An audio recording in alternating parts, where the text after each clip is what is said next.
So there's this security guard dude, who didn't even finish elementary school. He just cracks a math problem that has all the teachers scratching their heads. There's this math zero in the class who forked over some cash to get the security guard to do his math test paper. Now, in math class, the teacher's going through the answers, making the students call them out one by one according to their seat order. The underachiever's staring at each question on the paper. When he hears the classmates' answers and the answers on the paper are all correct. But when he pipes up with his answer, the math teacher's like, "What did you just say?" The underachiever gets a bit jittery. Maybe the security guard goofed. He stammers out the answer again. Yu-Gi-Oh! The math teacher's jaw hits the floor and says that out of the 1,000 students in the whole grade, only he nailed this one. But deep down, the teacher figures the underachiever's just shooting in the dark since he's always been a total flop in math. But the underachiever's even more gobsmacked. What kind of a mysterious math wizard is this security guard guy?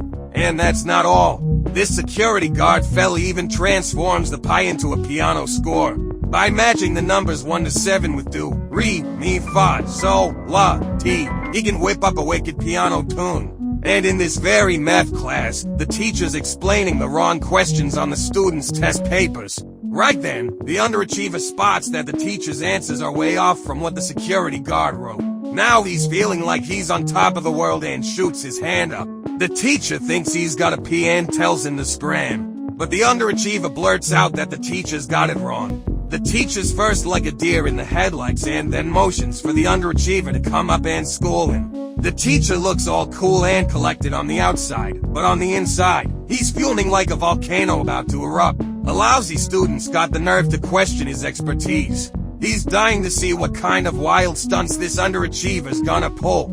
Under everyone's watchful eyes, the underachiever scribbles the security guard's calculation process on the blackboard. The teacher's face turns green in a split second. He's definitely messed up. But how could a teacher screw up in his own turf?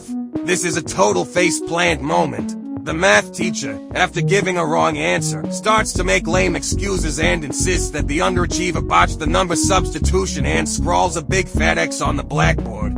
The underachiever's left wondering who's in the right, the security guard or the math teacher. During evening study hall, the classmates are whispering about why the math teacher won't own up to his mistake. They're also saying that even their top-notch tutors couldn't solve this kind of question.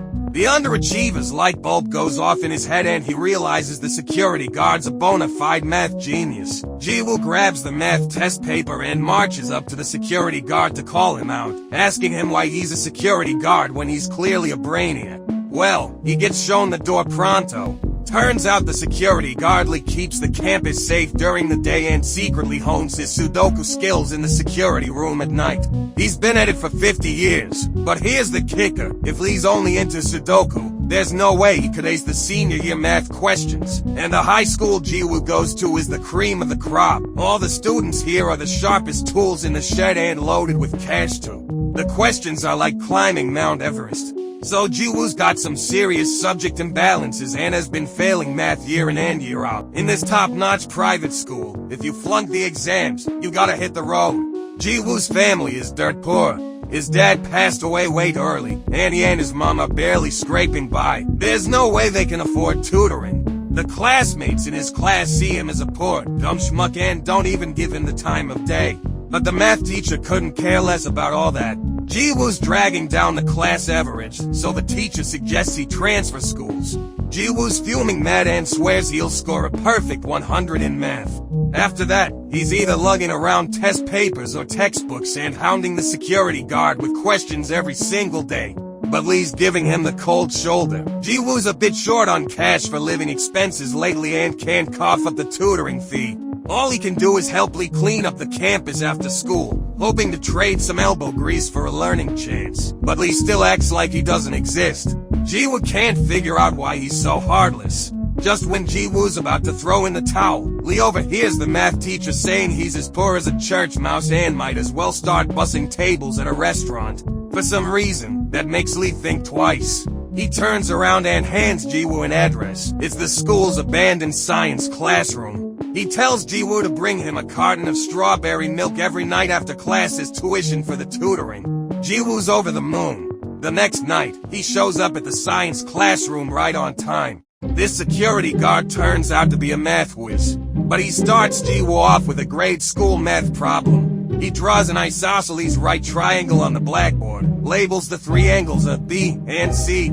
Angle is 90 degrees, the height is 6 centimeters, and the base is 10 centimeters. Then he asks Jiwoo to find the area. Jiwoo blurts out 30. Lee says he's way off base. Jiwoo's completely lost. He goes up and writes down the calculation process, using the triangle area formula, base times height divided by 2. The final result's still 30. Lee doesn't say a word. He walks up to the blackboard and draws a circle outside the triangle. The height of the triangle becomes the radius. Lee asks him to calculate the area of the circle, which is pi times the square of the radius. It's still a piece of cake. Jiwoo suspects Lee's just yanking his chain, but Lee tells him that the reason he fails math is that he doesn't get what the question's really asking. So when doing math problems, you gotta learn to think and question. Peel back the layers of the question to find the real deal and get the answer right. Just by learning math from this security guard, you can be the top dog in the whole school. But there are 3 rules to becoming his student. First, Jiwoo can never spill the beans that he's his tutoring teacher. Second, Jiwoo can't ask questions outside of math. Third, Lee doesn't want to know Jiwoo's math grades. Jiwoo figures these 3 rules are a breeze. But then the class beauty Boram notices that Jiwoo's math grades are creeping up. He can solve problems that no one else can.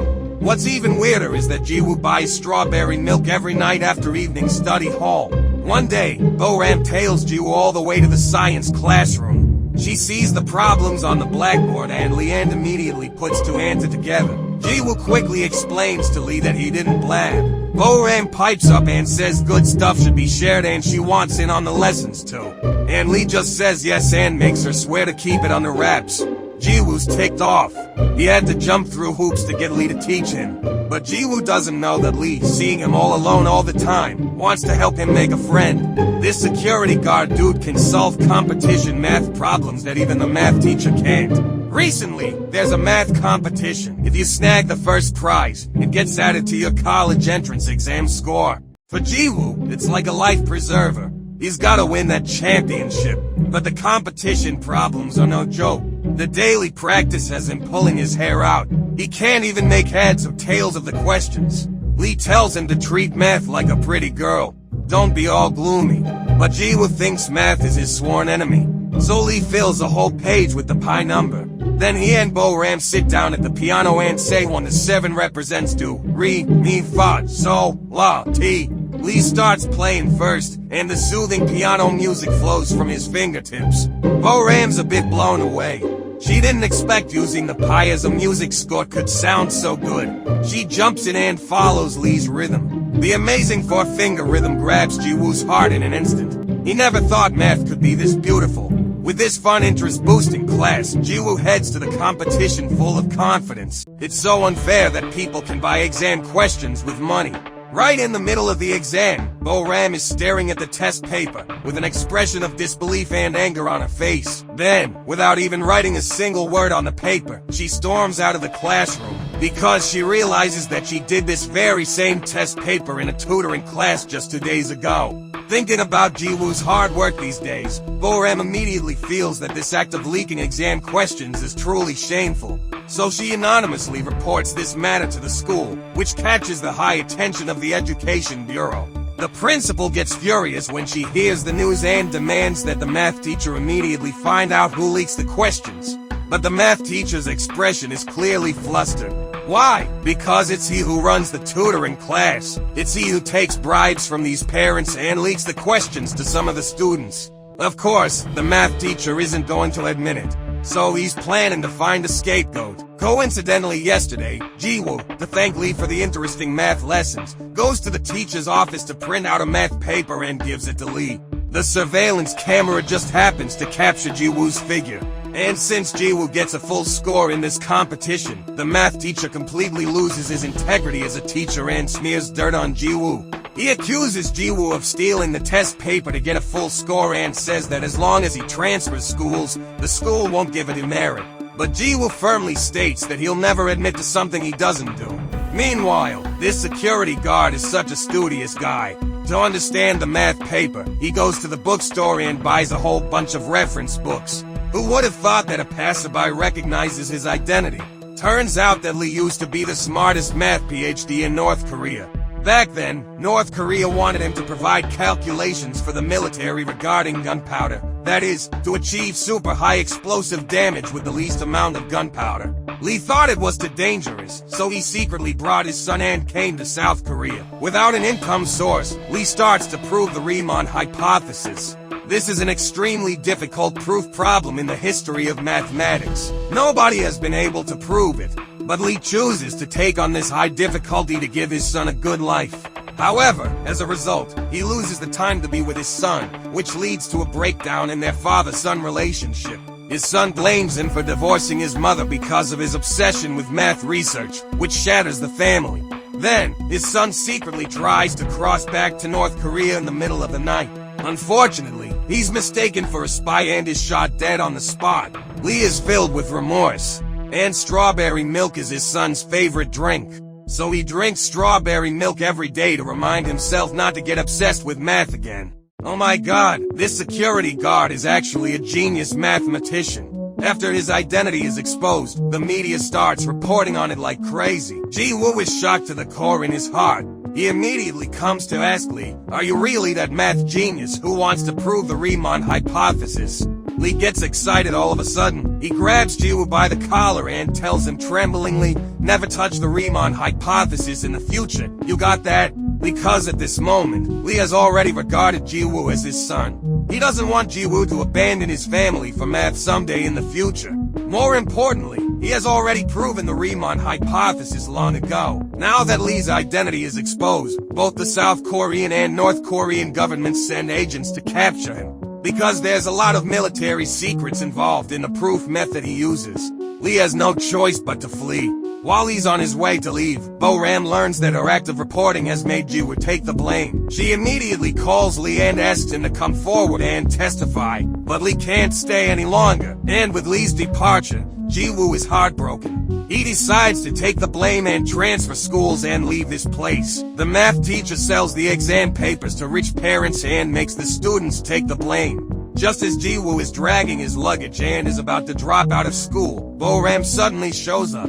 She snatches his luggage away and brings him to the competition awards ceremony, saying there's a surprise waiting for him. Ji-woo is clueless. He sits down in the auditorium. When the competition judges announce the list of winners, Lee suddenly appears. He takes out a pen, and the judge on the stage is startled for a moment. Then he also takes out a pen. It turns out that the two of them participated in a math competition together when they were kids. They both won the first prize and were given to identical pens by a math PhD at that time to show recognition of their abilities. So the judge excitedly shakes hands with Lee and tells the students present that he's the genius who has proven the Riemann conjecture. Everyone is flabbergasted. Then Lee walks onto the stage. He takes out the math paper in his hand and says that Ji-woo isn't the one who leaks the questions. He went to the teacher's office to print the paper for him. Then he says that Ji-woo is the well-deserved first-place winner in the competition. And then he ruthlessly tears open the truth. This math teacher, just to make money, actually leaks the exam questions. And he has a tutoring institution outside the school.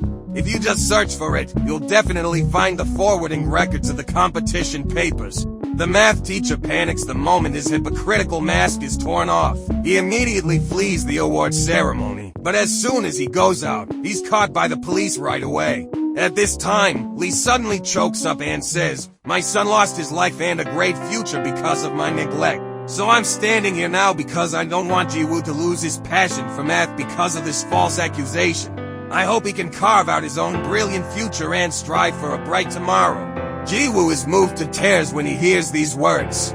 This moment of emotion makes Ji-woo clear about his life direction. Subsequently, Lee leaves the auditorium. The agents of the South Korean government have been waiting at the door for a long time, but they aren't there to capture him. Instead, they give him an envelope. Inside is a job offer from a math research institute and an identity card of a South Korean resident. Compared to arresting and assassinating, if you can let the talent contribute, that's the best solution. The security guard of this school is actually a genius mathematician with an IQ comparable to Einstein's. He asks the agents to give his precious item to Jiwoo. Jiwoo opens it and sees that it's Lee's calculation manuscript for proving the Riemann conjecture. It's one of a kind in the world and priceless. Jiwoo understands that Lee wants to inspire him to study math well. In the blink of an eye, for years pass. Jiwoo graduates from university and is admitted to the Math Research Institute. This is the world's top math research center. He, as usual, brings a box of strawberry milk for Lee.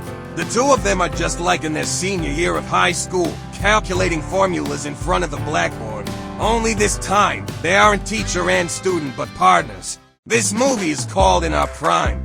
No matter what setbacks you encounter, never give up the courage to strive forward. A beautiful future is surely waiting for us ahead. This movie is great. I recommend you to watch the original. Alright, that's all for this episode. If you liked the video, remember to like and subscribe. See you next time, bye bye.